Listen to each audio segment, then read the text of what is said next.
Hello, I'm Peter, and welcome back to Memory Cards, the show where we take a look back at what went on this week in the long history of gaming. Or do we?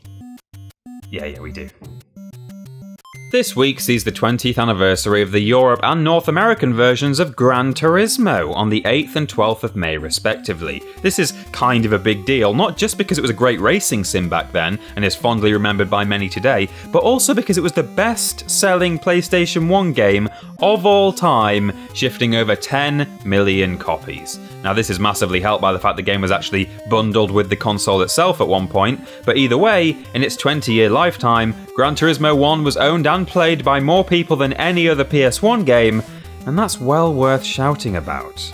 On Wednesday, it'll be 16 years since the American release of Headhunter for the PS2. Anyone remember this at all? Also developed for the Dreamcast, this third-person shooter by Amuse was actually surprisingly competent considering its less than significant legacy today. I don't know why it doesn't get more respect, to be honest. The player had to overcome stealth and puzzle segments, plenty of gun combat, and even a bit of motorbiking in an intriguing futuristic setting. About wealthy members of society harvesting organs from convicted prisoners. What? Huh? No, I didn't say anything. Hello? It's a good game. Deserves to be taken more seriously.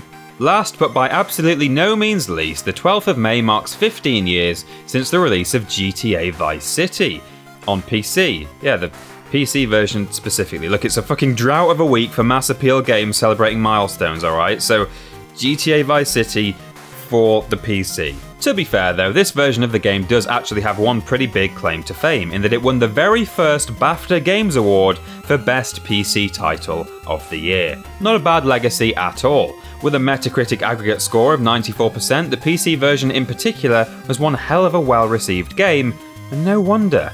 A whole host of new mechanics were introduced in Vice City that are still with us today. Changing your outfit, driving motorbikes and scooters, piloting helicopters. At the time, this was all unprecedented and incredibly exciting for GTA fans. Furthermore, there's arguably never been a better setting in the Grand Theft Auto series. There's an unforgettable 80s neon aesthetic threaded through every aspect of the game, with fancy cars, incredible facial hair and loud suits round every corner. Perhaps in some future GTA sequel we might one day return to Vice City in the razzle-dazzle of the 80s crack scene, but until then, you can always go back and revisit the incredible original on PC. It's only the anniversary of the PC version. So there we go, another quick look back at this week in gaming. For more like this, don't forget to subscribe to the Vidiots YouTube channel, and if you like this video, then do give this video a like. I've been Peter from Vidiots, and I will see you again soon. Where do I work? Yeah.